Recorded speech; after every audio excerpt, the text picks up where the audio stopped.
intersection of good drinks, good music, and good times. This is Hops and Spirits Bar Conversations. We've got a fun show for you this go around. We've had all sorts of bands and artists on this, but I think this one might be the coolest one. They've done so much, and I can't wait to go through it. And they've got a whole new album dropping on June 14th called The Blackest Thing on the Menu. They just dropped Obligatory Braggadocio on Friday, so much going on, and I think they've got shows this week as well. So let's welcome in everybody from Gangstagrass. Welcome in, guys. Yeah, Gangstagrass is in the house. It's the blackest thing on the menu. Yerp. I love that. Now, since this is called Bar Conversations, as everyone kind of introduces themselves and what they're drinking, I'll do mine. So I always like to find something that I can either, maybe it's from where you guys are, so I don't know if anyone's ever had Barrel Bourbon. They're a blending company out of Kentucky. This one's a 5-year, but it's from Kentucky, Indiana, Tennessee, and Maryland. So I figure, a blend of so many different things. That's exactly what you guys are doing. Appalachia in the house. So I figured that was a perfect fit. What do you guys got tonight?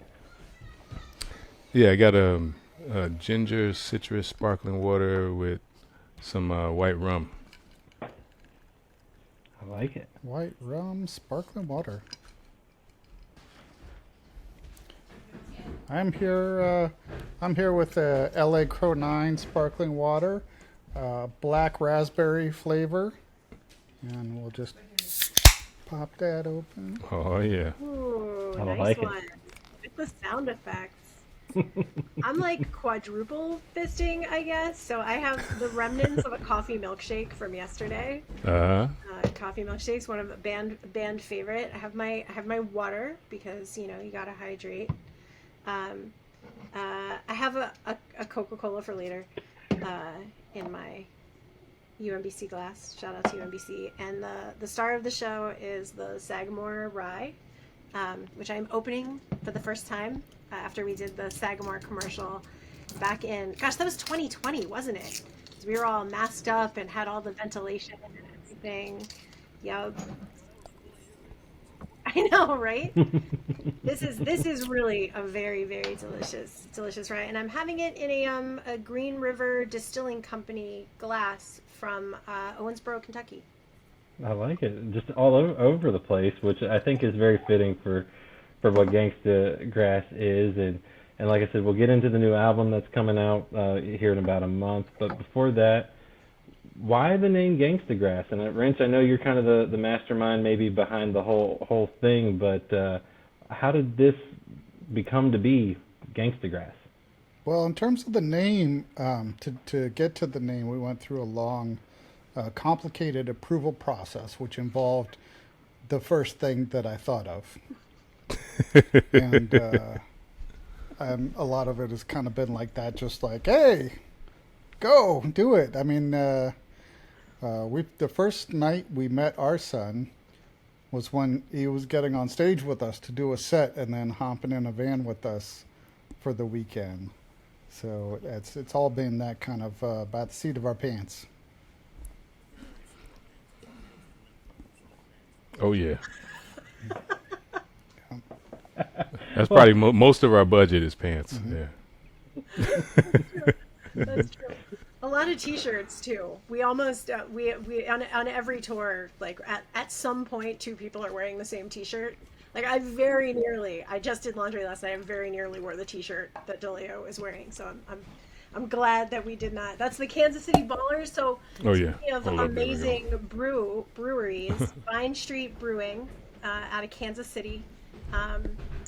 Amazing brewery. Every beer they make is wonderful. Like, we're not big IPA people generally, and even their IPA was phenomenal.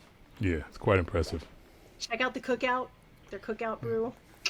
I'm wearing one of the shirts that we got from the Woody Guthrie Center. Yes. This land is your land shirt. But it's true, when you've been touring together for a while, and you've been getting the same free T-shirts from various venues, you end up basically having the same wardrobe as everybody else in the band. Right. So So it's almost no coincidence that both Rench and I rocked Kansas City shirts today. Well, I was gonna say this. This is gonna be a later question, but I feel like it's fitting here because you guys are not just on the road together hanging out. Y'all are also, and hanging out in life too. How important is that, and why? And I'm guessing that's also probably why you guys are successful because you are kind of like a family. I mean, wearing same shirts, same thing. I mean, it's you're all becoming one. Yeah, I mean, I've been hanging out with a couple of these cats for over 20 years. It's pretty amazing. Don't recommend it. Don't do it, kids. Yeah, our son and I met in. Do not have time with to hang out. Yeah, our son Business and I, only. our son and I met in was it 99, and Rench and I met in 03. Been a wild ride ever since. Well, and nearly 20 years ago is kind of when you put up those songs from the very first album of Gangstagrass, Rench. I mean, did you ever expect it to turn into what it is now? Well, according to the legend, it was 20 years ago today that Sergeant Pepper taught the band to play, and I think they've done quite well. I always knew that it would work, so it hasn't been a surprise that it's come together like this. It's just been fun to watch it unfold in its own way, to see real hip hop MCs, real bluegrass players, because authenticity is a key part of the formula, and see how they just start collaborating and how smoothly it goes. Despite how much people might think that they are opposites, they really aren't. Well, it is such a cool sound, and Dolio, how did you meet Rench? And did I also hear correctly? You're an MIT grad. Like, I mean, I don't feel like I feel like you made interesting career choices here.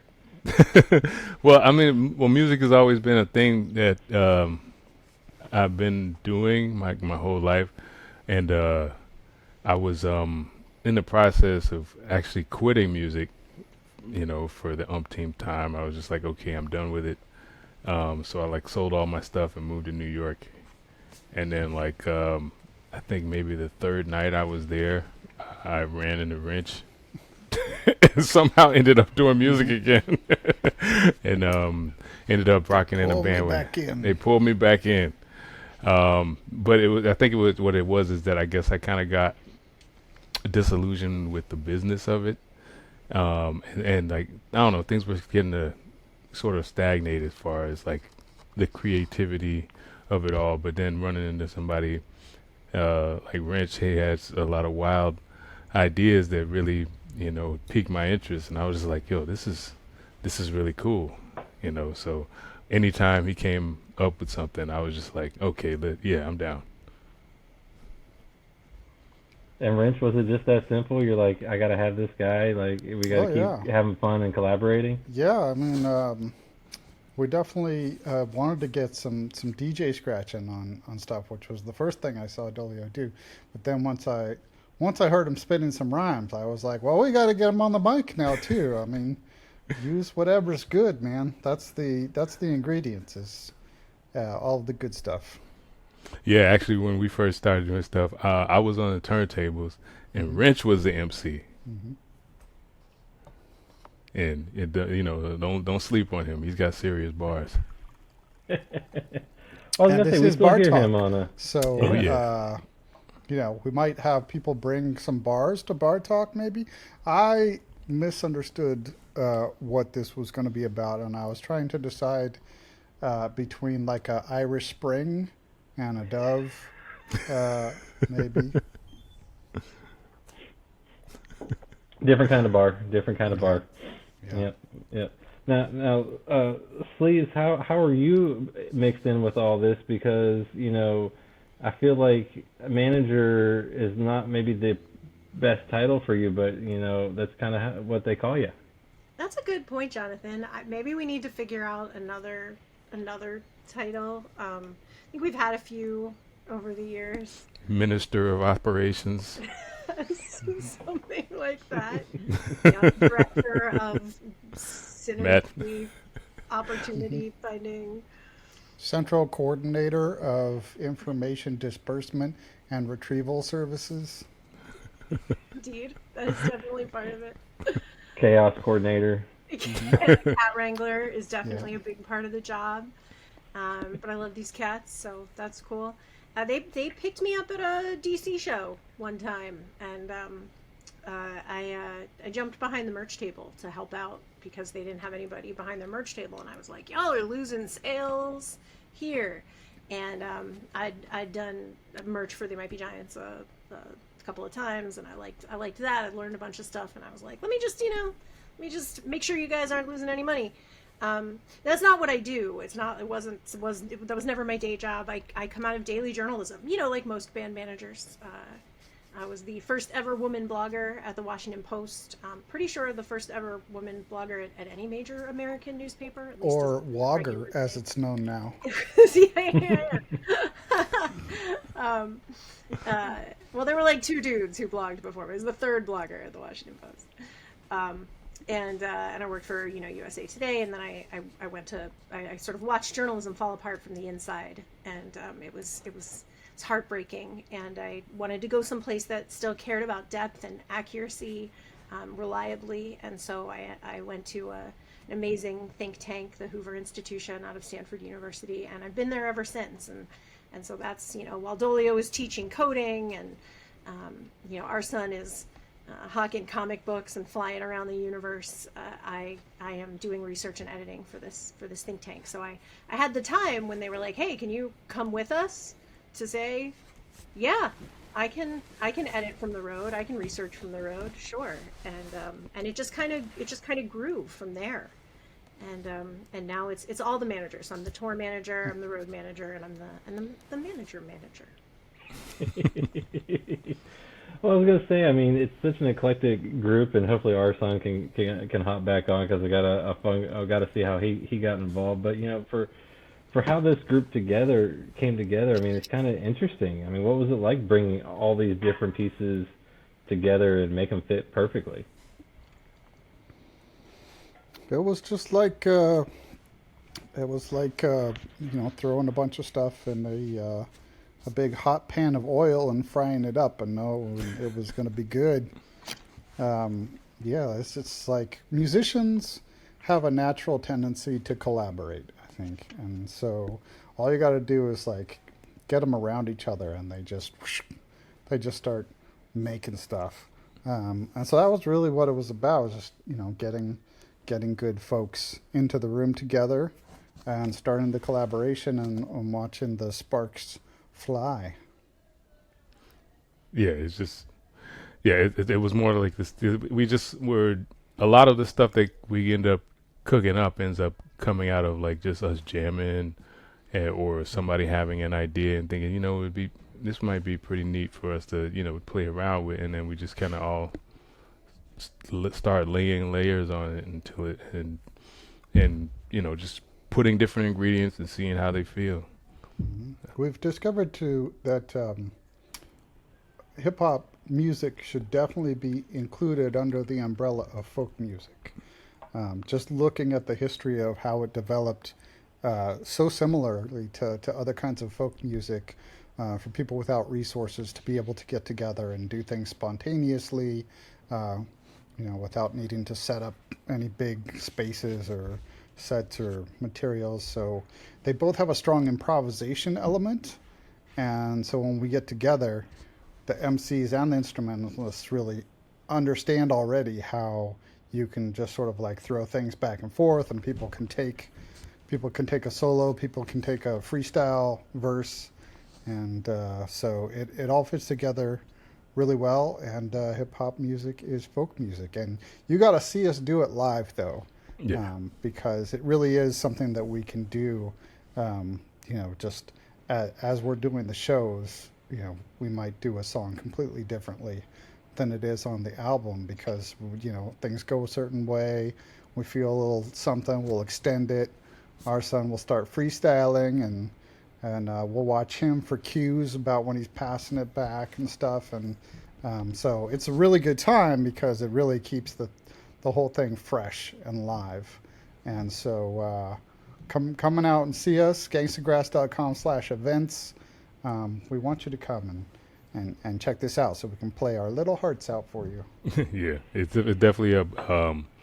I like to tell people it's an energy exchange that happens. You know, we don't really do shows. We host celebrations. That's right. Yeah, Well, I you mean- really feel that. You really feel that in the audience for sure. And yes, our son is back. So There our he son is. is one of in an incredibly dynamic show. Our son is one of the most dynamic pieces because he is creating new verses on the fly all the time. So if you see a show one night and then you see a show the next night, it's going to be completely different. You're going to see different songs and you're going to see them played in different ways. There he goes. But you're also going to see our son, freestyling about somebody's t-shirt or, about their about a conversation they had before the show. It's amazing. Or escaping from a given geographic location, giving the specific landmarks of that particular town. You know. Describing Right. the incredibly tasty food, local food that we had in detail. Which we will And be in one sampling. case, actually ordering food from Yes. stage in the form of a Milkshakes. verse of the song. Not just milkshakes, but chicken and waffles, I Yeah. believe, was on the menu. Oh, that is awesome. Well, I mean, it is. You talk about it. I mean, hip hop and bluegrass. I mean, you can sit around wherever and kind of just enjoy each other, feed off of each other. And did y'all growing up? Were y'all into music? I mean, were you into hip hop and bluegrass, or just one or the other? Kind of what? Where were y'all at growing up, and how did you kind of get to where you are now? I kind of always been into it, like since I was young, and I come from a very musical family. My grandmother's a pianist. She played, piano at the church, and my mom's a singer. My uncle is a drummer and a singer, and a lot of cousins and stuff all played instruments. And we had a juke joint in the woods out behind the house where I grew up. So, I would go to sleep and you just hear blues playing all night. So, as far as hip hop is concerned, my mom was super young when she had me. So she was coming up listening to hip hop. So I was just kind of sneaking, listening to her records and stuff. My uncles were like a breakdancing crew. So like, it was funny. It was like at my wedding, there was a breakdance battle between the uncles and stuff. It was, and as far as country and stuff, it was like I wasn't really heavy. We didn't really get a whole lot of bluegrass in the Gulf Coast. It was mostly the honky tonk type of stuff, But the popular stuff you'll get, like Charlie Daniels was definitely playing a lot on black radio in the South. So I like tell people we would watch Soul Train on Saturdays and watch Hee Haw on Sundays. So like when running in the Rench and he, told me what he was into, it wasn't far-fetched at all for me. I was just all the way down. I'm coming from a lot of a honky-tonk background as well. My dad being from Oklahoma and being real into music, we had a nice stereo system that had a lot of George Jones and Johnny Cash and Loretta Lynn and Dolly Parton on it. And so I was familiar with those kind of sounds from a very young age. And growing up in the 80s, hip-hop was really taking over. So that's what me and my friends were listening to on the playground while we did our breakdancing battles to the Beat Street soundtrack and Run DMC and stuff like that. Yeah. The reason So I came out to the first show was because it was this combination that Rench created. Yeah. And I ended up just with a real love of the twangy sounds and the block rock and beats and things from both that I figured, why did they have to be in separate tracks? No, it's a great sound. It's a sound that I love to hear. And how much did things change for y'all once you did the theme song for Justified? I mean, I'm guessing there was a little bit of a change for things then. Yeah, that was a huge help for Gangstagrass because the best way for people to get exposed to Gangstagrass is to just hear it, like out of nowhere, without somebody trying to describe it. Because a lot of times, if we're trying to spread the word and we're like, "Hey, come check us out," we're like bluegrass and hip hop together. People have to imagine what it sounds like, and they imagine something really bad. And the next thing we know, they're like running in the other direction, and we're like, "No way, come back!" So, in the case of the Justified theme song, they're watching a TV show, and then the credits come on, and there's Gangstagrass playing at you for 30 seconds. So that's when a lot of people, they hear it, and they're like, "Oh, this is cool. Let me look up what this is." And that was really the thing that got us the kinds of fans like in various cities around the country that allowed us to really start touring around. Well, I was gonna say that's kind of how I discovered y'all, and been a fan ever since. And I believe y'all made history as the first ever band to bring real hip hop MCs to the #1 spot on the Billboard Bluegrass charts. I mean, that had to be pretty cool and pretty rewarding. Oh yeah, it was very unexpected too, because we weren't expecting to get that spot. But like, yeah, it was pretty much. It was, I had me cheesing for a while. Yeah. Also, we can't tell you the kinds of monetary rewards that come with having a #1 bluegrass album on the Billboard charts. I mean, the number of Lamborghinis that I've been able to buy has just been exponential. Yeah, it's definitely been able to amass tens of dollars. Well, that's why you guys have those lovely shirts, and you tend to hold on to things, right? Oh yeah. Yeah. Well, and you also did in 2021. Obviously, that was during a fun time in everyone's lives of things. You guys went on America's Got Talent. How did that come to be? Why did that be something that you guys wanted to do? Well, honestly, when the opportunity first popped up, we actually did not believe that it was real. We thought it was a scam. Yeah, we thought it was some internet scammer reaching out to us. It's like, okay, yeah, let's ignore. And then eventually they just kept being persistent when it was just like, oh, wait a minute, let's just see what this is about. It happened to be during the pandemic when we weren't really doing any shows because everything had been on lockdown.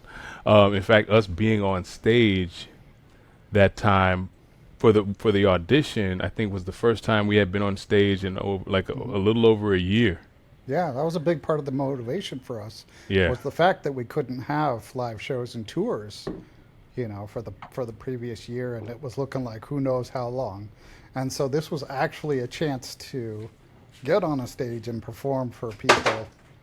So we were like, I'm not sure that we generally would have been doing it if we had our regular tours and everything booked, but in a year where there was so few opportunities to actually perform for folks, we're like, we'll take it. Let's do it. Plus, we got to meet Terry Crews. Yes. Terry Crews. And chance to meet President Camacho. Right. Well, and it's not that often you get to make you get to see like it's Simon Cowell smile at you. I feel like that could be a T-shirt we made. Smile. Simon Cowell smile. Yeah, he was like just cheesing from ear to ear. I was like, wow, is this the same guy? and I mean, and Sofia Vergara, got her boogie on to the music. It was Yep, Heidi too. Yeah, Heidi was into it too. And Howie said, this is the music. This is the recipe America has been looking for until now. Yeah. And we had been told that he was in a bad mood, so we were excited to find that we cheered him on. Yeah, the power of music. The power of music. Yeah, I mean that's kind of the vibe we're on. We're trying to bring people together, make people have a good time. Well, I feel like you guys do a great job of that. And this year you've been working toward a new album. I know you guys have dropped a few teasers off of it so far. If you're watching it, you can see the album slowly pop into a corner, pop back out, pop in. Um, why the title, The Blackest Thing on the Menu? How did that come to be? Why did that end up being the title? What were you hoping to do with it? Well, we've been kicking around a couple of different ideas. It's like one of those things where you're like, okay, what do we call this thing? How do we roll it all up? It actually kind of come out of a very funny little situation we had in my hometown of Pensacola, Florida. We were headlining the festival for Juneteenth, and we were eating. We were being hosted to dinner with a local city councilwoman who's a friend of mine from high school, and at a blues-themed soul food restaurant that used to be the record store that I used to buy my records at. But they had all these Juneteenth themed menus, and spicy things, black in this and black in that, and then somebody, I think Farrow, who played Fiddle with us, came through and he was like, yo, what's the blackest thing on the menu? And everyone was like, whoa. And I guess turns out it was the blackened shrimp and grits that most of us ended up getting. Oh yeah. Which was just so good. Oh my gosh, it was so good. But like as we were coming back, after we flew back, we were driving back from the airport in like months later, because we had, we're still on the road, and it had been raining the whole flight over, and then like on the way, the rain started breaking up after we were on the van on our way back, and I don't know, Rench was like, we should just call it The Blackest Thing on the Menu. And we were all like, first we all just laughed out loud, and we just all looking at each other, and then we just kind of all looked at each other like, wait a minute. Yeah. Our son looked at me, he was like, yeah. And I looked at him, and we all looked at each other, and Danjo was in the back seat, like just knocked out, which happens a lot. It's a good thing we're getting our son back, because our son was immediately enthusiastic about the album name and is very, very happy for us to be telling people about it. Yeah, I mean, and we feel like the universe itself like kind of just made the heavens open up to tell us that this was the right decision, because at that very moment when we decided that was going to be the thing, I am not kidding, 2 rainbows. Hello. Meant to be. Arson, do you like our album title? It's my favorite thing in the world. It is literally my favorite thing in the world. I like it more than I like food, and more than I like 999% of the people on the planet, and more than I like everything. I love it. It's brilliant, and it's well thought out, and it's ridiculous, and it's the kind of thing. Tell us about those thoughts. What does it represent in your brain?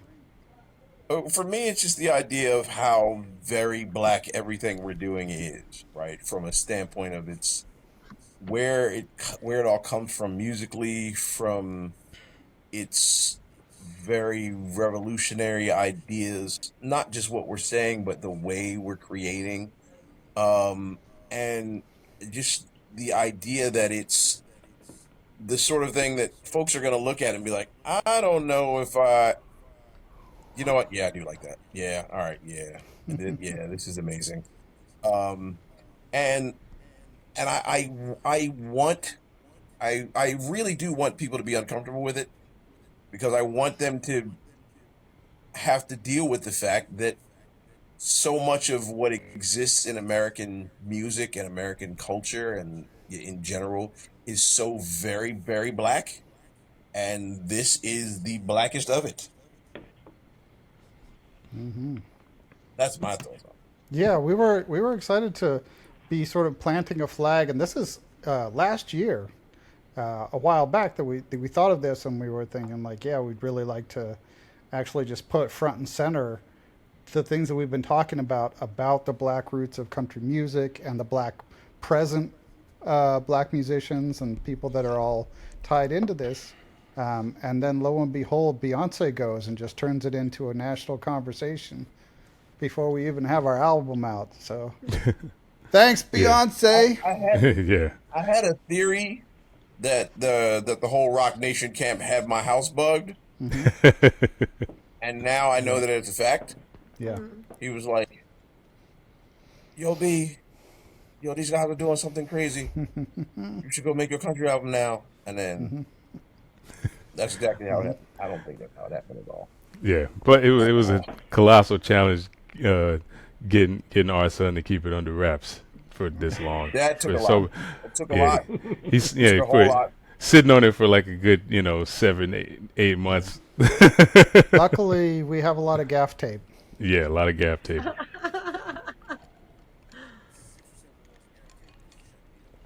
Yeah. He was like, you know what? I don't care. I'm gonna, and then we just. Just cut off his microphone. Just nope, can't do that. Well, and with the singles that you guys have put out, I love kind of the taste that you're given off of this album, because it's a little bit of everything. I feel like that, and it's there. You can see there's similar threads in there, but you can also see different things that you guys are trying to do. Whether it was The Only Way Out Is Through, Up High, Do or Die, which I love that collaboration there, and then even the latest one that came out on Friday. Like I said at the top of the show, Obligatory Braggadocio. That's right, man. What? Obligatory bag of Oreos. So, I don't know. I think I maybe had too much sparkling water, and I need to cut myself off. So, but I mean, what can folks Getting expect with this album? Because I feel like it's what the taste they've got is a little bit of this, a little bit of that. But like I said, there is a common thread there. Yeah, I mean, like I said, cooking is a good metaphor for what we do, because it's like us taking a bunch of different flavors and putting them together and making these delectable dishes that we spoon into your ears.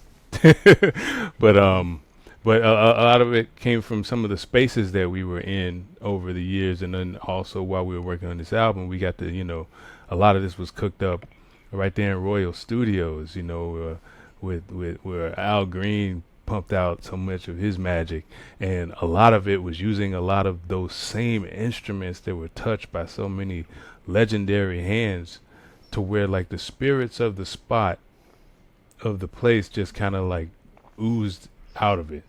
So every album we've done, we've kind of taken it a little bit further as far as what we wanted to do. But this go around, we just kind of like I don't know, we just kind of took all the guardrails off and just let it all hang. The Royal Studios thing too. That was one of those experiences. The first time we went to Royal Studios, we were just visiting. We happened to be in town for a show, and we got to just check out the place and meet Boo Mitchell, who's amazing. And I remember the day before, we had visited Fame Studios in Muscle Shoals, which is a very, like the name says, famous studio. And it was cool. It was very cool. It was really cool to be there and like see where the history was made. And then we got to Royal Studios, and it was otherworldly. Like, you really can feel the juju. There's something genuinely physical there about how the music sounds different depending on sort of where you're standing and where you're placed in this very unusually shaped room, but also just that numinosity of all of those people over those years creating that amazing legendary music. And so much stuff happened in that room, in those rooms, that never hit the light of day. But it's all there in the walls. It's all there in the instruments, and we just were so excited to get back there and to be able to record there with Boo Mitchell, who's just a legend in his own right. Was unforgettable, unbelievable, amazing. Yeah, he's Boo's the man. Yeah, he was all into it, and spending all those late nights just there, just cooking. I was like I had all. Even growing up next to a juke joint, I didn't quite understand what it meant to catch the blues until I was in that spot. I actually caught the blues that in the very last session we had, and at some point y'all will probably hear that record too. Right. Speaking of things that have not yet seen the light of day, Oh my gosh! it was amazing. And we listening to it. I was like, "That what? We huh?"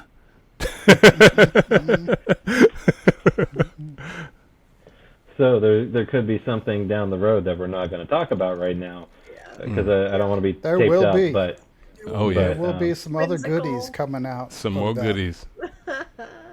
Yes. well, and, yeah. and what's that process like for y'all to bring a song to life? Whether it's kind of writing a little bit of it or an idea. Like, how does that work? Because you guys do have such unique sound, different backgrounds, different ideas. Like, how does that collaborative process come together to the sound that we get to hear at the end? I don't know. It's hard to say. It's hard to say if there is a definitive process. I mean, a bunch of different ways we started.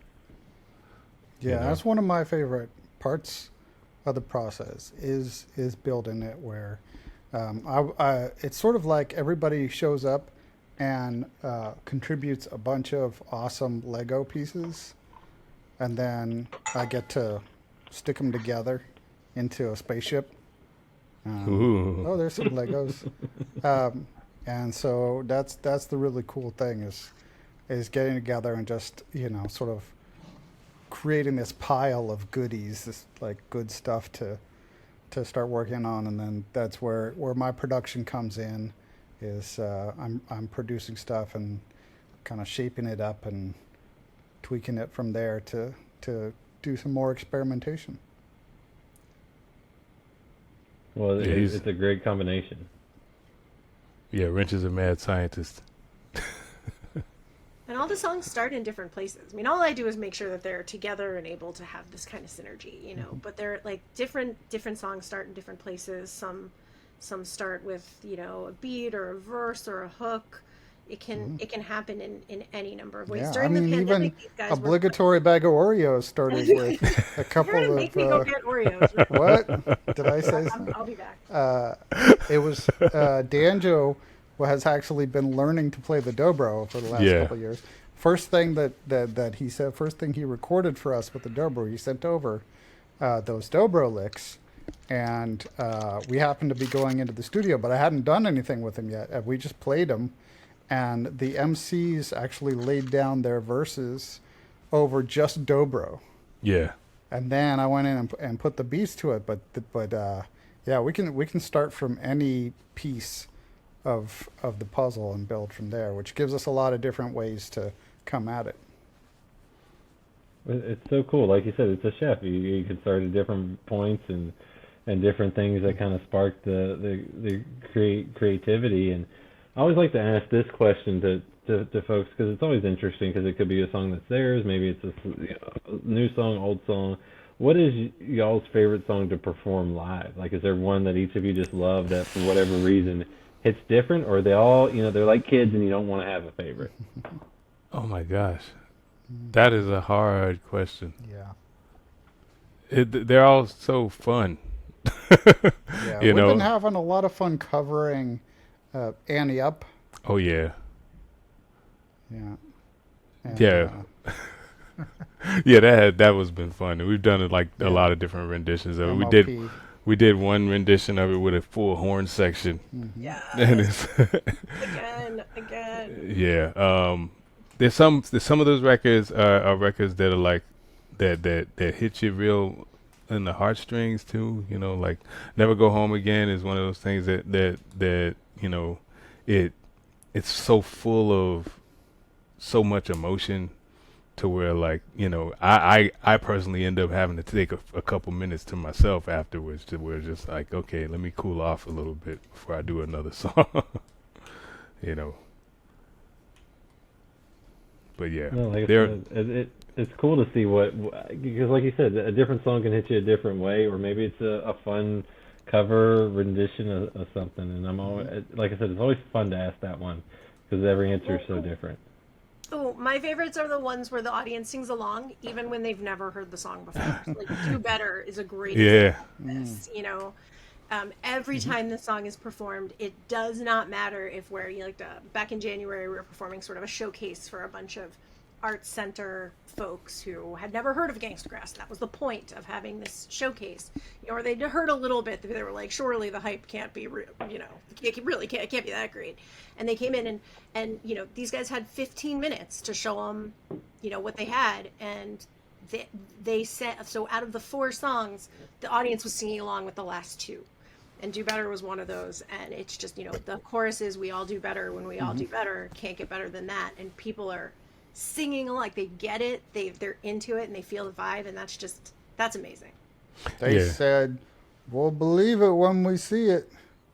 And we said, you'll see it when you believe it.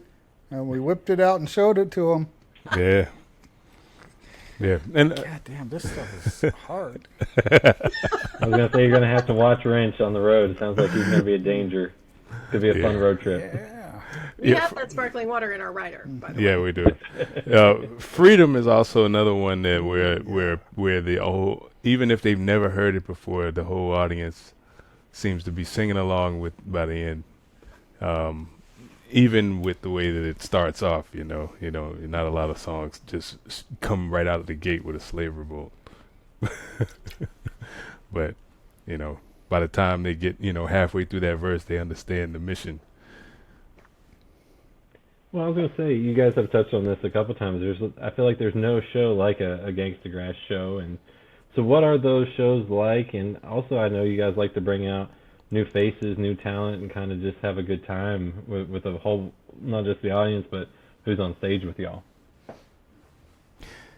Yeah, I mean, it's sort of it's a jam, it's a celebration, it's in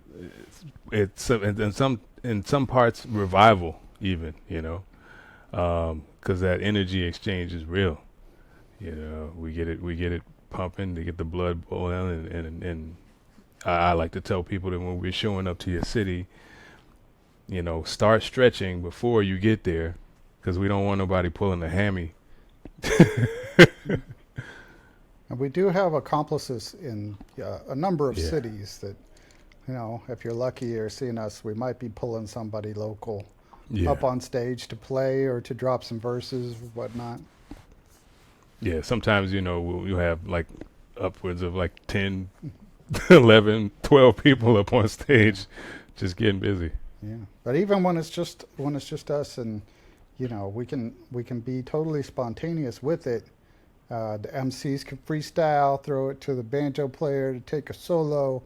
And so we're doing things really off the cuff and it's not like a pre-recorded thing at all. It's really live, and we really share that energy with the audience. So there's it's one of those things that we couldn't adequately describe it to you. You just got to come and see us. We'll be touring around. We got some tour dates coming up. Well, I was gonna say, you led right into what I was. We got Roanoke. We're coming to Roanoke. We're coming to Bloomington, Illinois. We're coming to Lexington. We're coming to DC. That's right. That's right. Keep your eyes out on gangstagrass.com/events. Yes. So Roanoke is May 16th. So if you're getting the show, if you're listening right as it drops, come to the Roanoke show. It's going to be great. We've got with us the amazing Jeremy Aaron on fiddle and the fabulous Ricky Meyer on banjo. Really excited to have Ricky with us. You can check him out on YouTube, see the kind of stuff he's up to. Just a terrific Scrugsian banjo player of the highest order. There's some great videos of him playing with a Bella Fleck, and just really, really good. Bloomington, Illinois, I'm super excited about this show. We haven't been there since 2019. So Bloomington, Illinois will be at the Center for the Performing Arts there. That is Sunday, May 19th. Bring all of your friends. Bring everybody.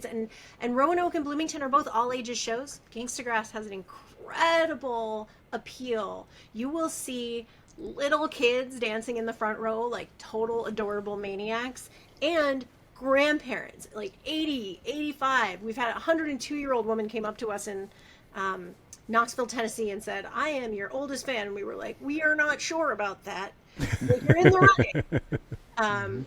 And at our last Boone show, this like 80-year-old dude came up to me, and he was very forward. He was like, "I am 80 years old, and I love your music." He was dancing the whole time, and everybody comes. Everybody in between. Wizards love our show. Robots love our show. Ninjas love our show. Dinosaurs love our show, and they'll all just be dancing together. Like what? Yeah, give the dinosaurs a little berth, though. They swing their tails sometimes. So we got we got Lexington, Kentucky is a Monday night show that was rescheduled from when it snowed out. So that's May 20th. That is not all ages though. That one's only 18 plus. So we're gonna get our son's gonna probably drop a few words that he would not drop if the kids were in the house. And that one's only $12. It's the cheapest show you will ever find. What? Gangstagrass. Yeah, even with all the fees and everything, all the notorious concert fees, it's still under $15 a ticket. Yeah, and then the album launch party is that show Rench was talking about in DC. So that's June 11th, Washington D.C. album launch party at Pearl Street Warehouse. That's going to be fantastic. You can get your tickets to all of those shows now. And then we just keep on going. So we've got Gainesville, Georgia, and McMinnville, Tennessee in July. We're going to be at the Philly Folk Fest and a bunch of European and UK festivals in August. Back in New York City on September 17th at Iridium. So I think the tickets are on sale for that one as well. Really excited to go back to New York City. We'll be in Texas in October, Houston, Dallas, elsewhere.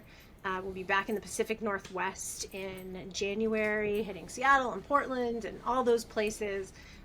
So yeah, as Rench says, gangstagrass.com/events will have the shows. And to everyone listening to this, we're also going to be crashing on your couch for a couple nights. Make sure you have plenty of sparkling water. And snacks. Blackberry, you said? Blackberry flavor. Yeah. Some Oreos, maybe. Yeah, no, I love it. I love it. I'm They're obligatory. You had to have an Oreo. Rench obligatory bag of Oreos. Because I'm sad because I'm based in Lexington, Kentucky, and I'm like I scheduled a podcast interview that night, and now I'm really sad because I was so looking forward to that, and then I didn't put things on my calendar, and that's how it goes. But you messed up. I did. You can do it. Now. You can do the podcast for my green room. Now that could be fun. That's fine. We might have to work that out. Now, I also read where you guys, you talk about have all ages. You guys also we talked about your kind of cool backgrounds where you're doing a lot of things educationally and so forth. Because you guys do put a value on that education, being able to conduct workshop for all backgrounds, things like that. Why is that so important to y'all to kind of do those things? We just put a high value on flapping our mouths around and just talking about whatever we want to and corrupting the youth of America. With ideas about how history actually was in real life, in the real world. Yeah, I mean, it's important to highlight the history and background of things, because if you don't discuss it, then it just gets lost to the background. Especially in today's day and age, with rampant anti-intellectualism, and there just seems to be a war on information. When you think we wouldn't be having book burnings in the 21st century, but here we are. But also because of the hope that we have for the forthcoming generations, we feel like it's important to empower them with all as much as we can, with by keeping them informed, by letting them know how that it is possible to maneuver and around all of these obstacles, and through collaboration and cooperation, we can push things forward. Oh, well said. You see what Dolio is talking about. You can see on the faces of people when we talk to them, and that's Gangstagrass talks to elementary schools, middle schools, high schools, universities, and adults, conferences, and businesses, and all the talks are tailored to that audience and sort of where they are and what they're interested in. But especially I notice, especially like in the elementary schools and the high schools, when they see this music together, and when they hear, what we're talking about the origins, and about how there are these sort of preconceived notions about the fact that hip hop is in this box, and country and bluegrass are over here in this totally separate, never the twain shall meet box, and they're sold in different stores, and they're sent, at least back in the day they were, and they're on different radio stations, and then they see them together, and they hear about the history of it, and you can, it's like you can see the connections being made in their brains. Oh, I always thought these two things were separate, these two things that I love were separate, but maybe they don't actually have to be. And I think there's going to be a whole cadre of kids who saw Gangstagrass talks and end up doing something really interesting with their lives, because it opened up the possibilities that society had been telling them were not possibilities. Yeah, plus it also kind of help them to see that you can't, you don't have to make decisions to be either an artist or a scientist or or you can do all of those things. Heck yeah. I love it. And as we wrap up, what we got, the album on June 14th, The Blackest Thing on the menu. There's a little bit of teasers all the way out. You can get a little bit of a little taste of the album. What else can folks expect from you the rest of this year and need to know? Oh, I think by the end of the year, we will have some teleportation portals that we will be using to finish our touring up somewhere in Atlantis. That we'll be headlining a show there. Rench is now cut off from drinking. Rench is now we will cut be off riding on sharks with laser eye beams by the end of the year in Atlantis. Sharks with laser eye I'm beams. not gonna. Hey, Rench has made impossible things happen before, so. Garçon. Asked him. Little more. Right here. This is our teetotaler. Our two teetotalers, and Rench is wacky and wild all the time, and it's the best. It's the best. Thanks for bringing us all together, Rench. You rock. Mm-hmm. And thanks for bringing us all together here, Jonathan. You rock too. I appreciate that. Like I said, I love the music. Been a fan for a good while.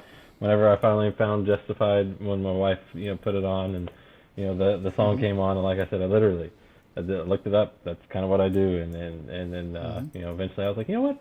I need to get these guys on the podcast, and I love what you're doing. Love the new album. It's coming out. Folks need to give it a listen, and thanks for sharing a drink, some harder than others, and and having a good conversation with me tonight. I appreciate it. Cheers. We appreciate you. Gangstagrass in the house. Jonathan in the house. We'll be back. Find more from Hops and Spirits at hopspirits.com. Thanks, everybody. Bye.